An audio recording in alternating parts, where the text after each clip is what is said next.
네, 벌써 8월입니다. 네, 시간이 참 빠른데요.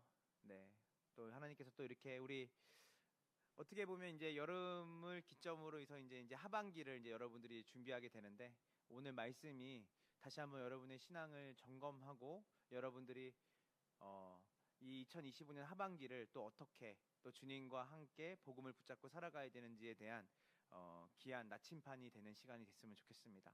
우리 오늘 이 시간 하나님께서 우리에게 주신 말씀을 함께 보도록 하겠습니다. 마태복음 22장 34절부터 40절까지 말씀입니다. 마태복음 22장 34절부터 40절까지의 말씀입니다. 네, 저 한 절 여러분 한 절 교독하고 마지막 절은 합독하도록 하겠습니다. 바리새파 사람들이 예수가 사두개파 사람들의 말문을 막아버리셨다는 소문을 듣고 한자리에 모였다.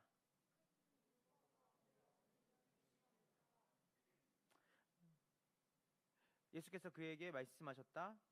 내 마음을 다하고 내 목숨을 다하고 내 뜻을 다하여 주 너의 하나님을 사랑하여라 하였으니, 둘째 계명도 이것과 같은데 내 이웃을 내 몸과 같이 사랑하여라 한 것이다. 합독할게요. 준비 시작. 이 두 계명에 온 율법과 예언서에 본 뜻이 달려 있다. 아멘, 아멘입니다. 오늘 이렇게 이제 약 1시간 동안 짧지만 여러분들에게 좀 이제 복음의 정수를 같이 나누고 싶어요. 그래서 여러분들이 잘 집중해서 이렇게 말씀을 잘 따라오시면 100%는 아니지만 복음이 이러한 핵심 내용의 본질을 가지고 있구나라고 하는 복음에 대한 정의를 좀 우리가 좀 함께 내려볼 수 있는 시간이 되지 않을까 싶습니다. 여러분, 우리가 이제 종교가 뭐냐라고 물어볼 때 우리는 종교란에 다 대부분 기독교라고 쓸 겁니다. 사실은 우리가 일반적으로 사회학적으로 우리가 예수를 믿는다는 것을 믿지 않는 사람들에게 우리가 문서로 또 우리가 말로 얘기할 때 나는 기독교야 라고 하는 말. 그래서 어쩌면 우리가 여태까지 하나의 종교로서 우리가 신앙생활을 하고 있지 않는지를 한번 생각해 봤으면 좋겠습니다. 그러니까 이런 생각 많이 해요. 저는 만약에 예수를 믿는다는 것이 종교의 하나라면 사실 저는 예수를 따르지 않았을 것 같아요. 그러니까 이 말은 뭔 말이냐면 복음을 단지 종교성, 그러니까 여러분이 이 종교라는 것은 굉장히 열심을 강조하고 그 열심을 다하면 그 열심을 다한 것에 대한 대가로 초자연적인 존재가 나의 삶에 페이백을 해주는 거죠. 그래서 종교의 가장 중요한 가치 중에 하나가 뭐냐면 열심입니다. 열심. 그래서 지성이면 감천이고 열심히 고행하고 열심히 내가 가진 것들을 그 초자연적인 그 존재에게 드리면 반드시 뭐가 오는 거죠? 페이백이 오는 거죠.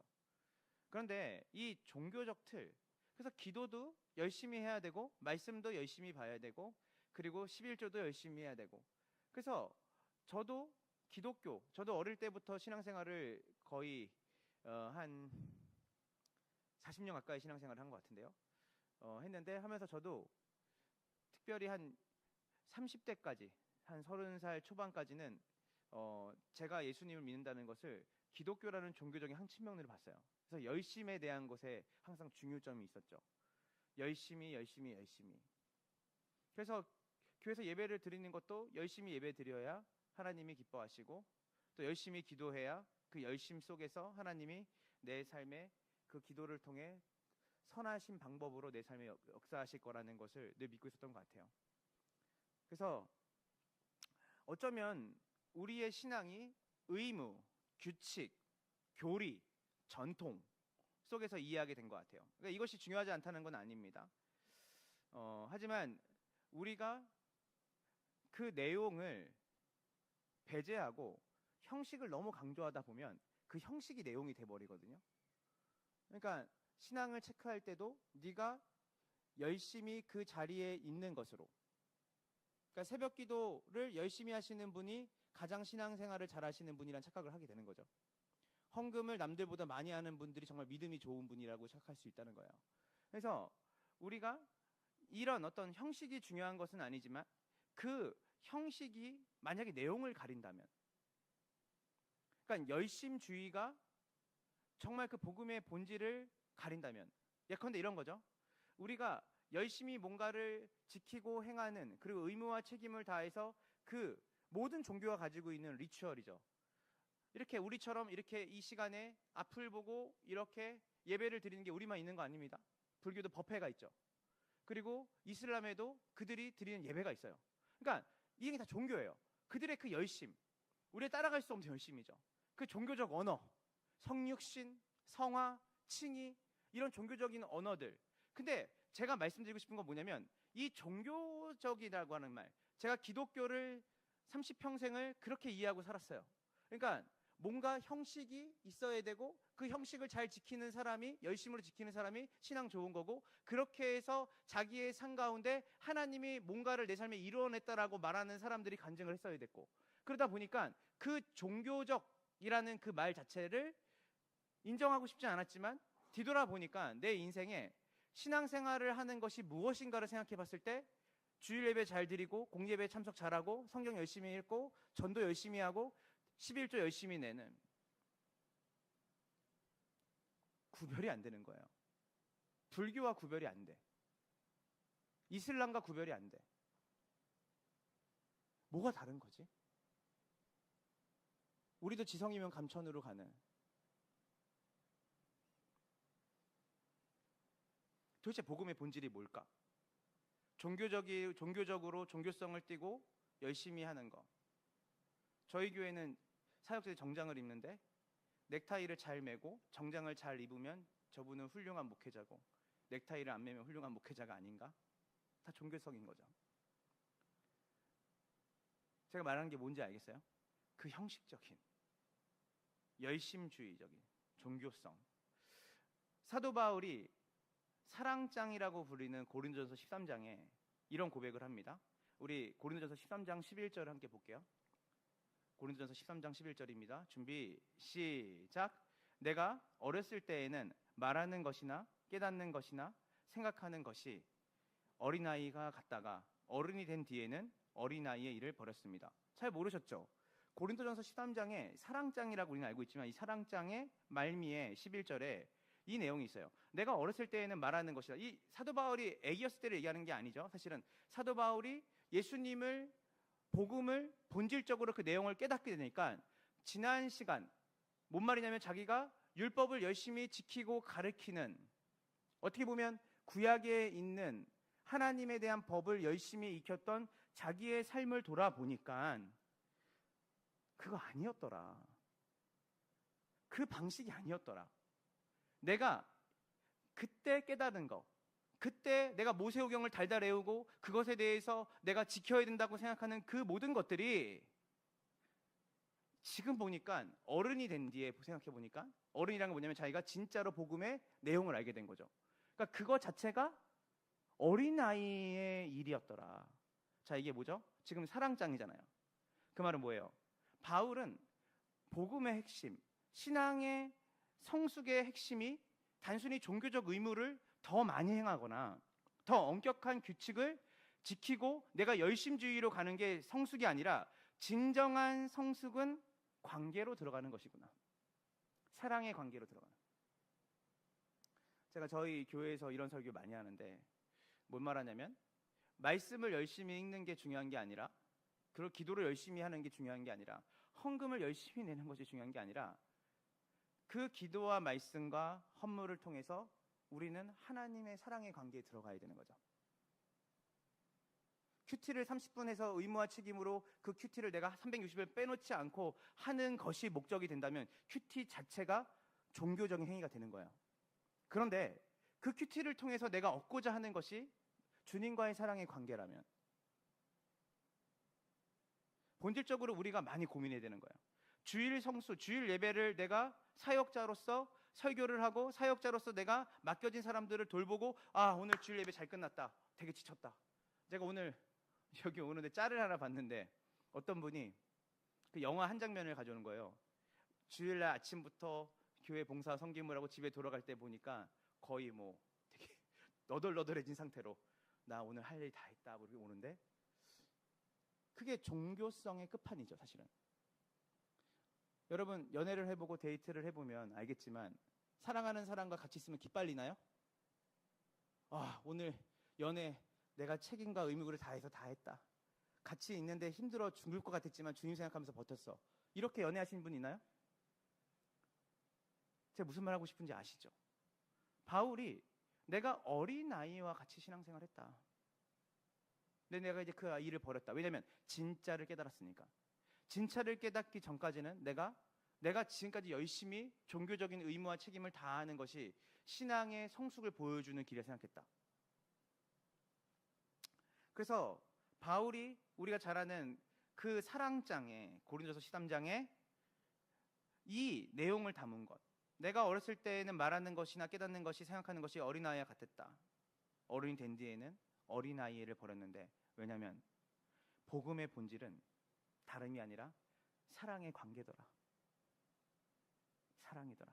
그래서 저는 오늘 여러분과 세 가지 측면에서 오늘 복음의 본질, 바로 사랑의 관계, 하나님과의 사랑의 관계라는 측면에서 또 그 사랑의 관계가 어떻게 이웃과의 관계로 가는 것인지, 그래서 본질적으로 복음 자체가 사랑이라는 것을 여러분과 함께 귀납적으로 여러분들과 함께 이 복음의 본질이 왜 사랑의 관계인지를 찾아가는 여정을 여러분과 함께 좀 가려고 합니다.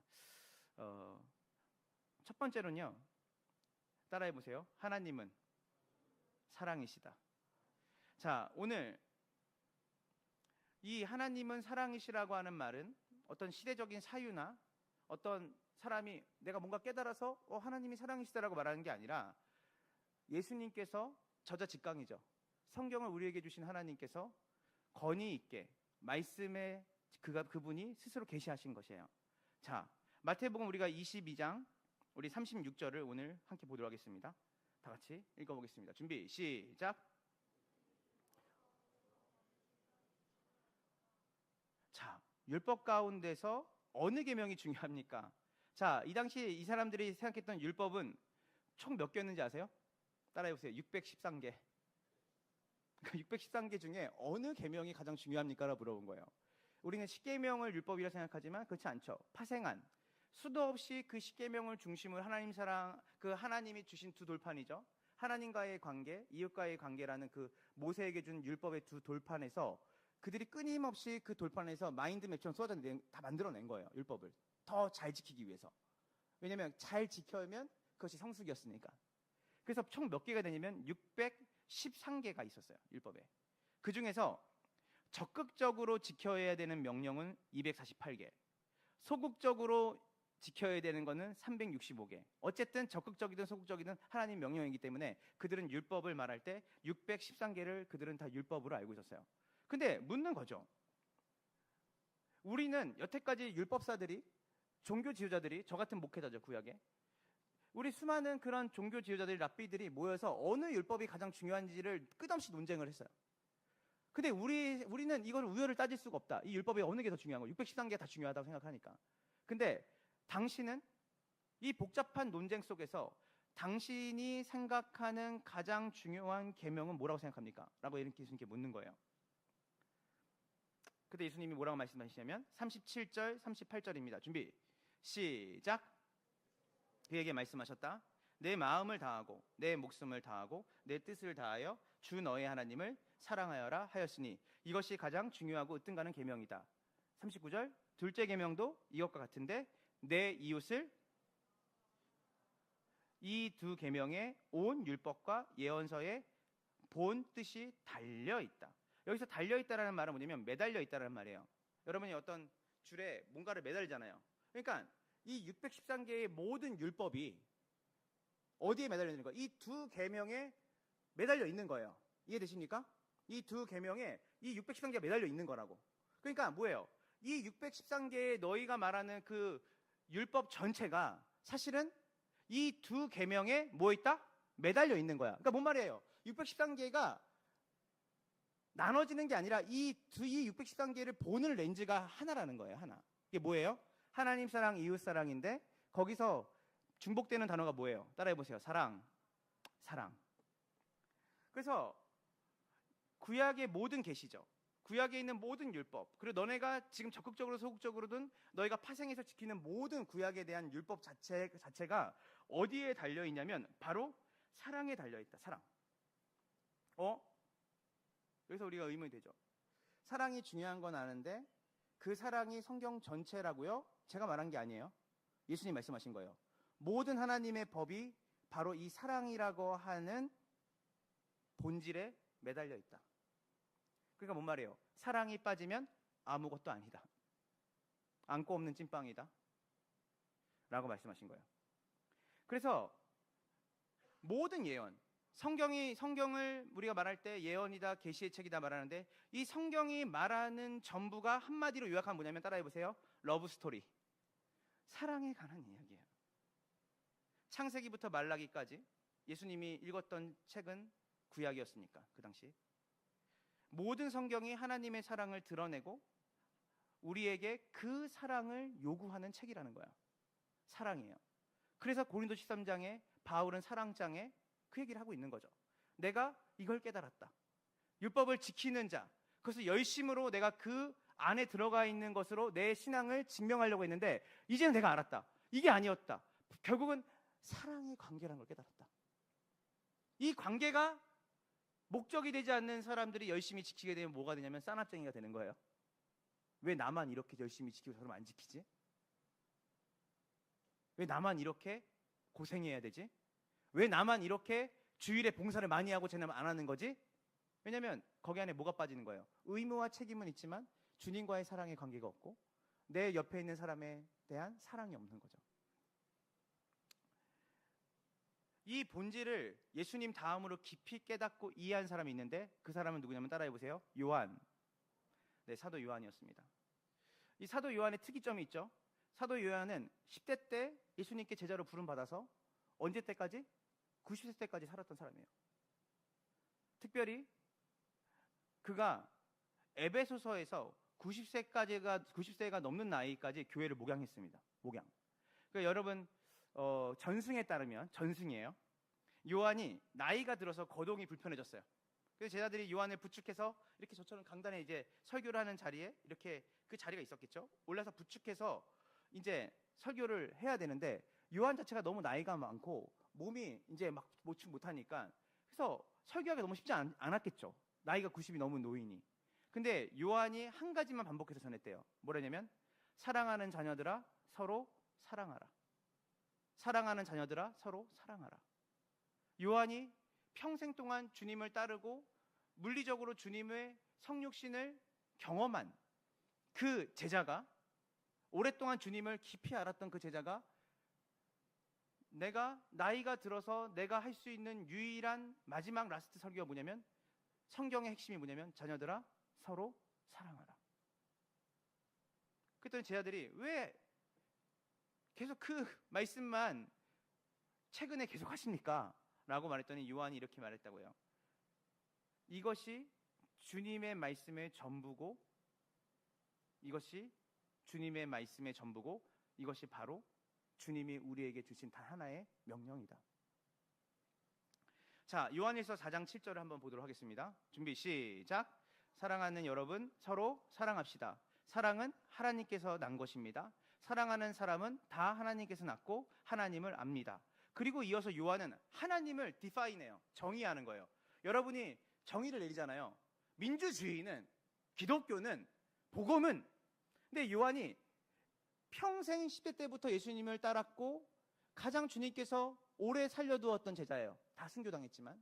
근데 그 요한이 하나님을 어떻게 정의하냐는 굉장히 깊은 통찰이 들어있는 거죠. 근데 요한이 말해요. 요한 1서 4장 16절입니다. 다시 읽어볼게요. 준비 시작. 베푸시는 사랑을 알았고 또 믿었습니다. 하나님은 뭐라고요? 하나님은 뭐라고 정했다고요? 하나님은 사랑이시다. 그러니까 이 표현을 정확히 이해해야 되죠. 그러니까 하나님이 사랑이 많으신 분 정도의 의미로 얘기하지 않았고요. God is love예요. 하나님은 사랑이에요. 사랑은 하나님이에요. 여러분, 우리가 사랑을 정의할 때 각자가 다 다른 정의를 내릴 수 있어요. 맞죠? 나는 사랑을 이거라고 생각해. 나는 사랑을 저거라고 생각해. 또 성경을 우리가 보지만 성경에 비추었을 때도 그 사랑에 대한 정의가 다를 수 있죠. 근데 그런 정의가 아니라 하나님 자체가, 하나님의 속성이 사랑이라는 거예요. 이 말은 뭐냐면 하나님의 본질, 하나님 자체가 사랑이라는 뜻이에요. 이게 되게 중요해요. 오장석은 TV다. 그러면 저를 잘 알려면 뭘 연구해야 돼요? TV를 연구해야 되잖아요. 맞지 않아요? 오장석은 TV다. 피아노는 에어컨이다. 그럼 피아노를 잘 알려면 뭘 연구해야 돼요? 에어컨을 연구해야 피아노를 알 수 있는 거잖아요. 그러니까 사랑을 이해하려면 여러분들이 딴 데서 사랑에 대한 책과 이야기를 보고 듣고 배우는 게 아니라 누구에 대해서 알게 되면 사랑을 알게 되는 거예요. 예, 하나님에 대해서 알면 사랑을 알게 되는 거예요. 무슨 말인지 이해돼요? 그 사랑을 우리가 하나님을 배제하고 사랑을 이해할 수 없다는 거예요. 왜냐하면 사랑은 누구로부터 나왔으니까, 하나님부터 나왔으니까. 심지어는 그 사랑이 하나님이라고 말하니까. 그래서 사랑을 알려면 하나님을 알아야 우리가 사랑을 이해할 수 있죠. 연애를 하시는 분들, 나는 너를 사랑해 라고 할 때 그 사랑이라는 말 자체가 여러분들이 하나님을 알지 못하면 절대 그 사랑이 결핍이 있고 유한한 사랑이라는 걸 아셔야 돼요. 자, 그러면 자연스럽게 왜 하나님을 사랑이라고 정의했을까요? 요한은. 그것은 따라해보세요. 하나님이 본질적으로 관계성을 가지시는 분이기 때문이에요. 관계. 사랑은 혼자 하는 사람 없죠? 이런 분이 있겠다. 나는 나를 사랑해. 이런 분 있죠? 이건 죄입니다. 죄. 예, 그건 사랑이 아니에요. 그거를 뭐라고 말하냐면 연민, 탐욕, 욕심. 뭐 더 심한 말 없나? 아무튼 이건 사랑 아니에요. 예, 사랑은 처음부터 관계적이죠. 관계성을 가지고 있는 거예요. 그래서 하나님이 사랑이라고 말하는 그 내용 안에는 뭐가 들어있냐면 삼위일체라는 하나님의 공동체를 의미할 필요가 있어요. 성부, 성자, 성령. 그래서 삼위라고 하는 이 하나님의 영원한 공동체죠. 근데 이 삼위일체 하나님이 존재하는 방식이 뭐였냐면 사랑의 공동체로 존재하셨어요. 사랑의 공동체. 성부는 성자를 사랑하시고, 성자는 성부를 사랑하시고, 성령은 성부와 성자의 사랑의 끈이 되어서 삼위를 하나로 묶으시는 분이에요. 그래서 요한복음 17장 5절을 볼게요. 요한복음 17장 5절입니다. 준비 시작. 아버지, 창세전에 그 영광으로 나를 아버지 앞에서 영광되게 하여 주십시오. 자, 이건 여기서 예수님이, 성자이신 하나님이신 예수님이 성부 하나님께 뭐라고 말하냐면 아버지, 창세전에, 창세전이라는 말 어렵지 않아요? 하나님이 세상을 창조하시기 전이에요. 창조하시기 전에 누구와 누구의 관계가 있었다는 거예요? 아버지와 아들과의 관계가 있었다는 거예요. 뭐예요? 성자와 성부와 성령의 관계가 이 땅에서 뭔가가 물리적으로 하나님이 뭔가 만드시기 전부터, 이전부터 하나님이 공동체로 서로가 존재하고 있었다는 걸 얘기하는 거예요. 자, 여기서 17장 5절에 뭐냐면 내가 아버지와 함께 누리던 그 영광으로 나를 아버지 앞에서 영광되게 하여 주십시오. 이 영광이라는 말을 한번 따라해 보세요. 영광은 뭐뭐다움. 자, 너는 정말 목사다워. 너는 정말 학생다워. 그러니까 아버지, 창세전에 내가 아버지와 함께 누리던 그 영광, 하나님의 하나님 되심, 그것을 내가, 예수님이 나다움을 얘기하지 않고 아버지와 내가 함께 누리던이라 했어요. 누리던. 그러니까 뭔 말이냐면 하나님의 가장 큰 영광은 우리가 지금 산업혁명 이후로 각자 도생으로 개인적인 영광을 탐하는 게 아니라 진짜 하나님의 영광 중에 영광은 뭐냐면 따라해 보세요. 사랑의 관계.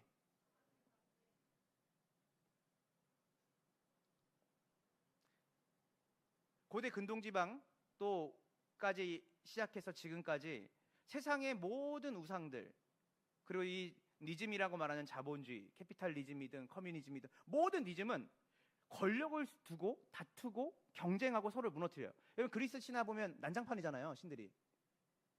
그게 지금 무대만 바뀌었을 뿐이지 우리가 자본, 물질을 우상으로 섬기는 시대에서도 뭐예요? 끊임없는 경쟁이잖아요. 내가 누군가의 것을 착취하거나 빼앗지 않으면 내가 살아남을 수 없는 시대. 그 아메리칸 드림의 특징이 뭐예요? 많이 가진 사람이 승자다예요. 내가 많이 갖기 위해서는 누군가가 패배자가 돼야 돼요. 승자가 있으면 패배자가 있는 거예요. 그게 자본주의의 비틀어진 논리죠. 천박한 자본주의 사실은. 누군가가 빼앗기고 누군가가 자기가 가지고 있는 것을 지키지 못하는 상황으로 만들어져야 누군가가 더 많은 부를 누릴 수 있는 상황이에요. 그런데 삼위 하나님은 전혀 달라요. 서로를 높이고 영광을 서로가 돌려요. 그리고 서로가 잘 되는 것을 기뻐하세요. 나보다는 성자는 성부의 영광을 위해서 십자가에 달려 죽으셨어요. 성부는 그런 성자를 빌립보서 2장을 보니까 모든 이름에 뛰어난 이름을 줘요. 아버지의 영광을 아들에게 주고 아들은 아버지를 위해 자기의 목숨까지 내어줘요.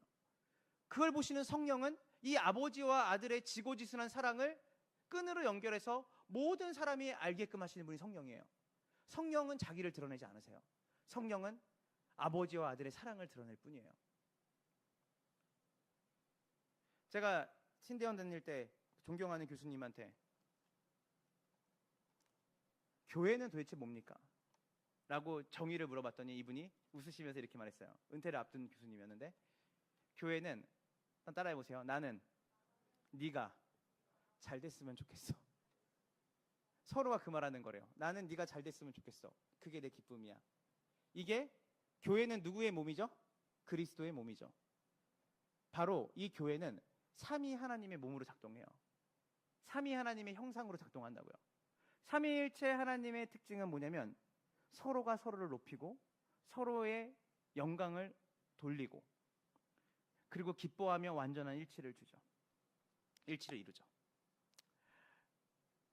바로 이 사랑의 하나님이 자신의 형상대로 만든 게 누구냐면 바로 우리입니다. 인간입니다. 창세 때, 창조 때. 창세기 1장 27절을 다 같이 보겠습니다. 준비, 시작. 하나님이 사람을 창조하셨으니 곧 하나님의 형상대로 하나님이 그들을 하나님이 당신의 형상대로 누굴 만들었다고요? 사람을 만들었어요. 하나님의 형상이 뭐예요? 제가 말했잖아요. 하나님을 바르게 이해해야 우리는 복음을 이해할 수 있어요. 그분이 우리에게 기쁜 소식을 주셨으니까. 하나님은 개인이었어요? 아니었죠. 하나님 뭐였죠? 사랑의 공동체였죠. 사랑의 공동체이신 그분이 그분의 모습으로 사람을 만드셨어요. 그래서 사람이 남자와 여자로 공동체를 이루는 것은 이상한 일이 아닙니다. 왜냐하면 하나님이 공동체셨기 때문이에요. 그래서 우리가 인간을 이해하려면, 타락하기 전에 인간을 이해하려면 반드시 사람이 어떤 존재를 이해하려면 실론이 필요해요. 하나님을 바르게 이해해야 그 하나님의 형상대로 만들어진 인간을 이해할 수 있어요. 인간으로부터 시작해서 인간을 이해하려고 하면 반드시 인간을 이해할 수 없습니다. 왜냐하면 인간은 하나님의 형상으로 지어진 하나님의 작품이기 때문이에요. 창세기 2장 18절을 함께 보겠습니다. 준비, 시작. 주 하나님이 말씀하셨다.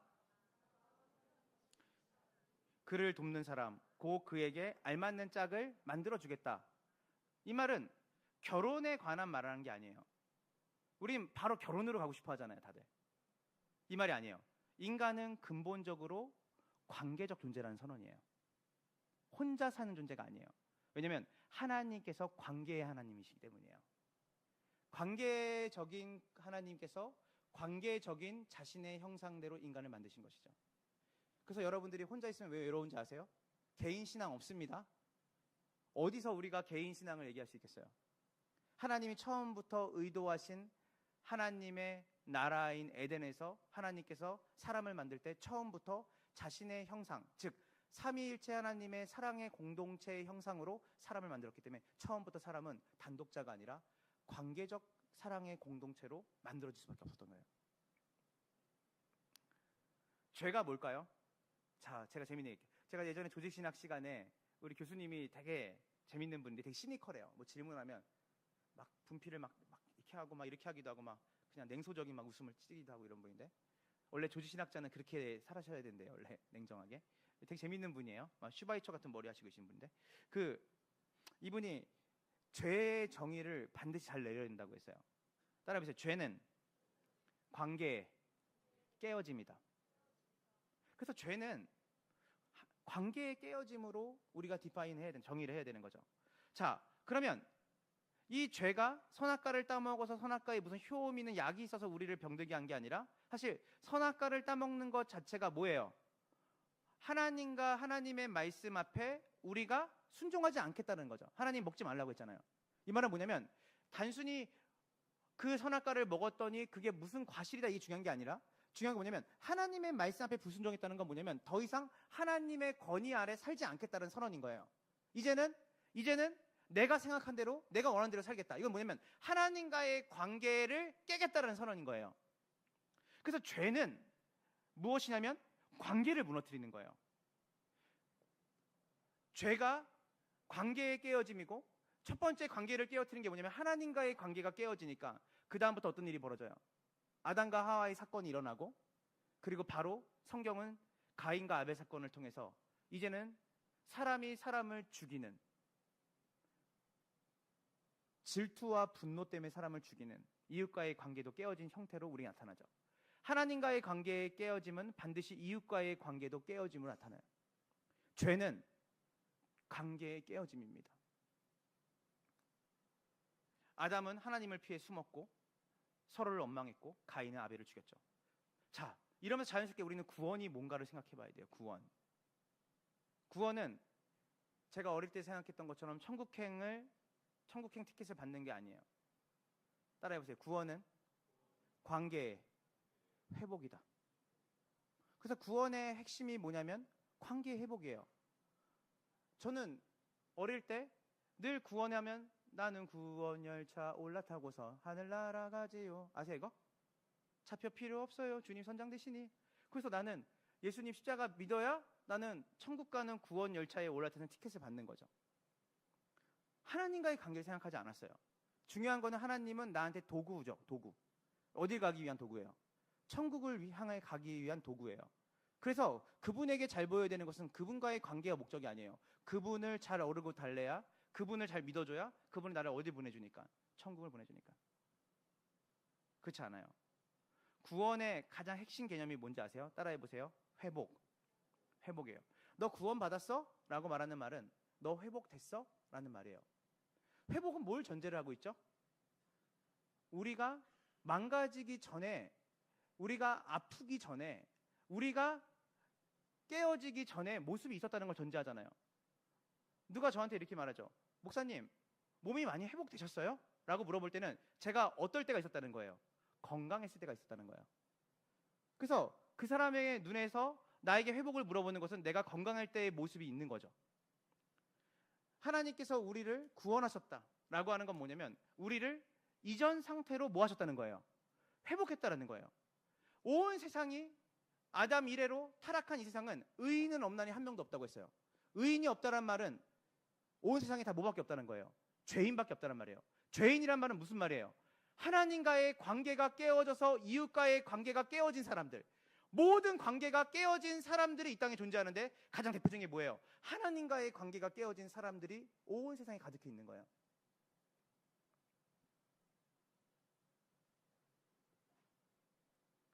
그럼 십자가.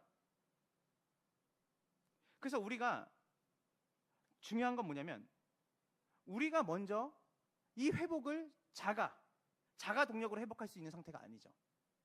내가 하나님과의 관계를 회복하기 위해서 내가 노력해야지 해서 하나님과 관계가 회복될 수 없어요. 하나님과의 관계가 회복되려면 내가 노력해서 내가 내 힘으로 하나님과의 관계 회복을 위해서 할 수 있어서 내가 그것을 이뤄낼 수 있는 존재가 아니라는 거예요. 그러면 어떻게 해야 돼요? 하나님 편에서 손을 내밀어야 돼요. 하나님 편에서 이 구원을 하셔야 돼요. 로마서 5장 요한일서 4장 10절을 함께 보겠습니다. 요한일서 4장 10절입니다. 준비 시작. 곧 우리가 하나님을 사랑한 것이 아니라 하나님이 우리를 자기 아들을 보내어 우리의 죄를 위하여 때려보세요. 화목제물. 자, 예수님이 십자가에 달려 죽으신 그 목적이 뭐냐면 하나님과 우리와의 관계를 뭐 하시기 위해서? 따라해보세요. 화해. 십자가의 가장 큰 핵심은 뭐냐면 하나님과의 우리의 관계의 회복이에요. 많은 말하고 싶지만 뭐 오늘은 다 할 수 있는 시간 아니니까. 그래서 에베소서 전체는 예수님께서 십자가에 달리심으로 하나님과 우리가 화목하게 되었다라고 명확히 얘기하죠. 나는 십자가가 나를 천국행 티켓을 주는 그 목표로 되는 줄 알았는데 아니죠. 진짜 구원의 궁극적인 목적은 하나님과의 관계 회복입니다. 예수님이 그 화해를 시키고 하나님과 화목하는 그 일에 예수님이 제물이 되신 사건이 뭐예요? 십자가 사건이에요. 로마서 5장 8절은 이걸 더욱더 분명하게 얘기하죠.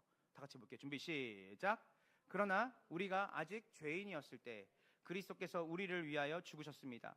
이리하여 하나님께서는 우리들에 대한 자기의 사랑을, 우리가 뭐였을 때? 죄인이었을 때, 우리가 회개하기 전에, 우리가 하나님을 믿기 전에, 우리가 죄인이어서 내가 의인이 되겠다고 노력하고 내가 하나님과의 관계를 회복한다고 말하기도 전에 이미 그리스도께서 우리를 위해 죽으셨다. 우리의 구원의 주도권, 우리의 구원의 핵심에 누가 먼저 손을 내미셨다고요? 하나님이 손을 내미셨어요. 죄에 대한 것을 바르게 이해하지 않으면 구원도 바르게 이해할 수 없어요. 왜냐하면 죄를 사하셨다는 것은 죄에 대해서 명확하게 우리가 정의 내리지 않으면 궁극적으로 죄는 모호한 게 돼버려요. 윤리와 도덕으로 전락하게 돼요. 내가 좀 더 내가 양심적으로 내가 나쁜 짓 하고 세상적으로 내가 양심적으로 또 좀 더 사람들에게 피해를 끼친 것 때문에 예수님이 죽으셔서 이 의미가 아니에요. 바로 하나님과의 관계가 우리가 깨어진 존재가 됐기 때문에 그 관계를 회복하러 오신 것이 죄에 대한 해결이시죠.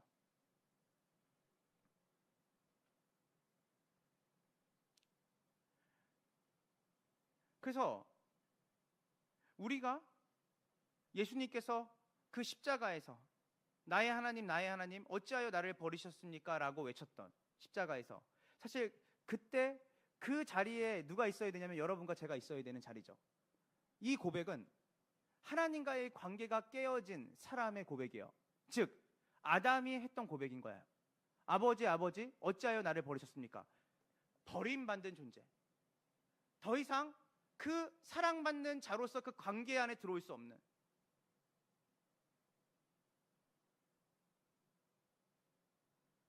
버렸다라는 것은 관계의 깨어짐을 의미하는 거죠. 예수께서 십자가에서 우리의 죄를 그냥 없다 여겨주신 게 아니라 하나님 그런 성품이 아닙니다. 죄에 대해서 완벽한 대가가 필요해요. 하나님이 공의로우시기 때문에. 그래서 예수께서 우리가 달려야 되는 그 자리에 주님께 달리셔서 우리가 해야 될 말을 한 거죠. 사랑의 관계에서 깨어져서 끊겨져 버린 우리의 존재의 외침을 예수님이 직접 그분이 우리가 되셔서 얘기하신 거예요. 아버지 어찌하여 나를 버리십니까? 죄를 짊어지신 예수님은 이 죄라는 게 관계 깨어짐이라 했잖아요. 실제로 성부 하나님과의 관계의 단절을 경험하셨죠. 우리를 대신해서 예수님이 경험하신 거예요. 그래서 죄로 인해 하나님과 단절된 인간이 누구를 통해서? 예수 그리스도께서 우리의 하나님과의 깨어진 관계를 회복하는 그 십자가에서 죄를 대속하신 그 일을 통해서 이제 여러분에게 뭐가 다시 회복이 된 거죠? 하나님과의 관계가 회복이 된 거예요. 믿으세요? 기도는 단순한 게 아니에요. 여러분이 어떻게 하나님께 나가서 기도할 수 있겠어요? 거룩하신 하나님께. 예수께서 여러분의 죄를 대신 지시고 여러분과 하나님의 관계를 회복했기 때문에 여러분이 차를 운전하다가도 길을 가다가도 여러분들이 밥을 먹다가도 하나님께 기도할 수 있는 것은 그 예수 그리스도께서 이루신 그 일이 우리에게 이루어졌기 때문에 이제는 여러분은 하나님과의 관계가 깨어진 존재가 아니라 하나님과의 관계가 회복된 존재이기 때문에 여러분이 어디서든 하나님을 아버지라 부를 수 있는 거예요. 그래서 기도는 타 종교에서 말하는 어떤 열심을 내가 내서 내 소원을 성취하는 것이 아니라 바로 아버지와의 사랑의 관계가, 삼위 하나님과의 사랑의 관계가 회복된 존재가 되었다라는 가장 큰 우리의 삶에 가치 있는 행동이 뭐냐면 기도예요.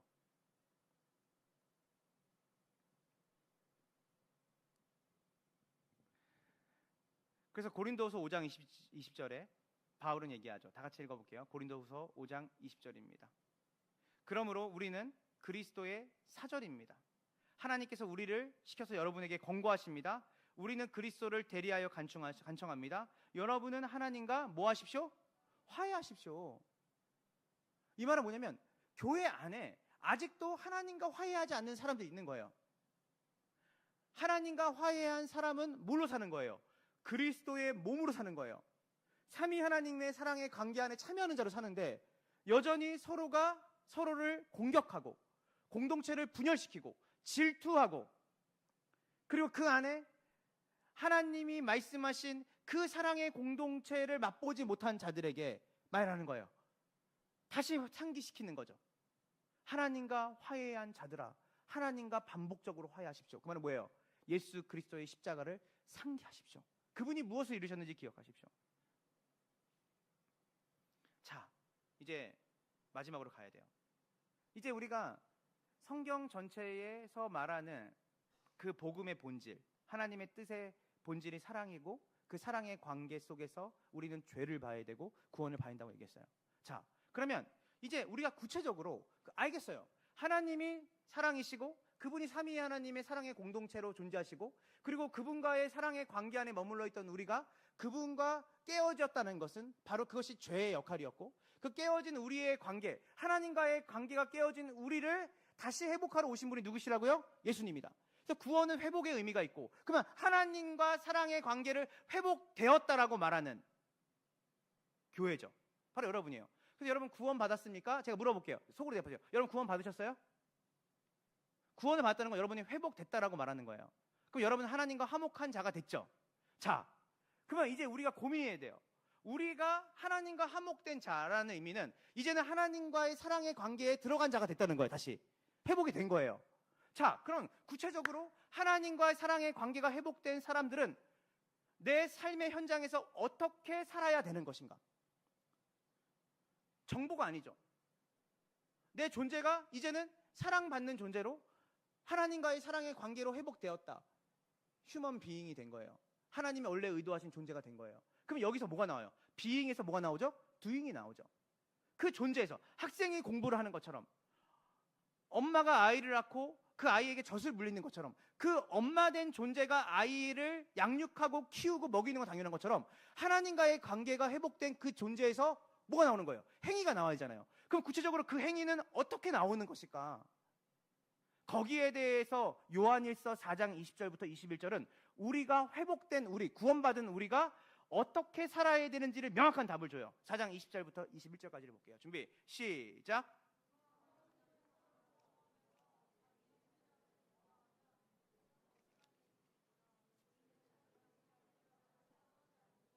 보이지 않는 하나님을 사랑할 수 없습니다. 하나님을 사랑하는 사람은 우리는 이 계명을 이게 단순히 도덕적 교훈이 아니에요. 이제 이해가 되죠? 이 이야기를 할 때 그래 눈에 보이는 교회에 있는 형제를 사랑해야지. 그래 사랑을 할 수 있으면 너무 좋은데 사랑 너무 힘들어. 나는 사랑할 수 없으니까 나는 좀 안 할래. 못해. 이런 교훈이 아니에요. 뭐냐면 신학적 논리예요. 이거는 하나님이 사랑이심으로 하나님을 사랑한다는 것은 사랑을 사랑한다는 거예요. 하나님이 사랑이니까 사랑이신 하나님을 사랑하는 우리, 그분과의 사랑의 관계가 회복된 사람들이 어떻게 눈에 보이는 교회 공동체 안에, 여러분이 바깥의 형제자매를 얘기하는 게 아니에요. 여기는 교회 공동체라는 거예요. 어떻게 눈에 보이는 형제자매, 그리스도를 머리로 삼은 그 공동체 안의 형제자매를 미워할 수 있겠습니까? 논리적 모순이죠. 그래서 형제 사랑은, 자매 사랑은 내가 구원을 받았나 안 받은 데까지 거슬러 올라가는 거예요. 사실은 하나님을 사랑하는 가장 구체적이고 실질적인 우리의 휴먼 두잉은 뭐냐면 하나님이 사랑하시는 형제 자매를 사랑하는 거예요. 사랑할 수 없어서 울 수는 있어요. 사랑하고 싶은데 내 힘으로 안 되니까 눈물은 나죠. 그런데 그 사랑을 포기하고 싶진 않은 거예요. 왜? 내 안에 회복이 시작됐으니까. 그래서 예수님께서 십자가를 앞두고 요한복음 17장은 예수님만이 하는 기도예요. 주기도문은 우리에게 어떻게 기도하라고 말씀하신 거잖아요. 우리를 위해서 기도에 대한 설명서를 주셨다면 요한복음 17장은 대제사장 기도예요. 즉 예수님만이 성자가 성부 하나님께 드릴 수 있는 독특하고 특이한 본문이에요. 하나님이 하나님께 기도하는 거예요. 뭐라고 말씀하시냐면, 자, 요한복음 17장 21절을 다 같이 읽어볼게요. 준비 시작. 아버지께서 내 안에 계시고 내가 아버지 안에 있는 것 같이 그들도 다 하나가 되게 하여 주십시오. 그들도 우리 안에 있게 하여 주시기를 바랍니다. 그래야, 자, 가장 위대한 선교와 전도가 뭔지를 얘기해 준 거예요. 아버지께서 내 안에 계시고 내가 아버지에 있는 것 같이. 옛날에 그 드라마 그거 있잖아요. 내 안에 너 있다? 아, 이런 잘 파리의 여인 아세요 혹시? 이거 아시면 나이가 꽤 있는 건데. 네, 그 박신양이, 그죠? 그 되게 명대사였잖아요. 진짜, 예. 내 안에 너 있다. 이거 되게 명대사인데 많은 여성분들이 막 길을 막고 막 이랬는데, 여기서 죄송합니다. 아버지께서 내 안에 계시고 내가 아버지 안에 있는 것과 같이. 이는 내 뼈 중에 뼈요 살 중에 살이다. 너는 나고 나는 너야. 이거를 어려운 말로 뭔지 알아요? 삼위일체 하나님의 관계를 사랑의 관계인데 그 핵심 중에 하나가 뭐냐면, 따라해보세요. 상호, 침투. 뭐예요? 나는 네가 생각하는 거 네 마음속에 있는 것처럼 알 것 같은데? 너 지금 떡볶이 먹고 싶지? 너 지금 어디 가고 싶지? 너 지금 이런 마음 갖고 있지? 사랑이 깊어지면 그 사람의 마음을 알잖아요. 눈물 날 것 같은데? 왜냐면 제가 그렇게 아내를 사랑하지 못해서. 예. 눈물 날 것 같아 갑자기. 예. 뭐냐면 그게 하나님이 우리에게 회복하신. 더 확장하자면 교회죠. 내 옆에 있는 형제, 내 옆에 있는 자매, 내 옆에 있는 지체가 뭐 때문에 힘들어하고, 뭐 때문에 괴로워하고, 뭐 때문에 즐거워하는지를 말하지 않아도 내가 그 마음에 깊이 그를 이해하고 그를 사랑하는 마음이 있는 거죠. 근데 뭐라고 하냐면, 아버지께서 내 안에 계시고 내가 아버지 안에 있는 것과 같이. 되게 멋진 말이죠. 그들이 누굴까요? 앞으로 그리스도 안에서 회복된 모든 사람들이 다 우리처럼 하나 되게 해주세요. 그들도 우리 안에 있게 하여 주시길 바랍니다. 그래야 세상이 아버지께서 예수 그리스도를 보내게 하신 것을 믿게 될 겁니다. 이게 안 되면 세상이 저를 못 믿습니다. 교회가 왜 하나 돼야 되는지, 왜 우리가 사랑해야 되는지, 우리가 왜 서로에 대해서 관심을 갖고 그들이 잘 될 때 내 일처럼 기뻐해야 되고, 그들이 힘들 때 왜 내 일처럼 힘들어해야 되는지. 이것은 의무와 책임이 아니죠. 사랑의 선순환이죠. 사랑의 사이클이에요. 그 사랑의 관계가 회복된 저들이 우리와의 관계 속에서 그들이 그 사랑을 뿜어내는 것은 당연한 것이죠. 그걸 통해서 하나님이 어떠신 분이신지, 예수님이 얼마나 아버지를 사랑하셔서, 성부를 사랑하셔서 자기의 전부를 내어줬는지, 그것을 똑 닮은, 따라해보세요. 있는 것 같이, like죠. 우리와 같이요. 똑같은 거예요. very same이에요. 매우 똑같은 거예요. 완전 똑같은 거 얘기하는 거예요. 그렇게 할 때 세상이 아버지와 저와의 관계, 제가 왜 십자가를 졌는지를 알게 될 겁니다. 세상 사람들이 우리의 신앙 논쟁, 톰 라이트는 이 얘기를 했고, 존 파이퍼는 그런 얘기를 하고, 장로교는 예정론을 얘기하고, 감리교는 알미니안을 얘기한다. 관심 하나도 없죠, 여러분. 예, 관심 없어요. 세상은 더 관심 없어요. 세상이 우리에게 감동받는 지점은 어딘지 아세요?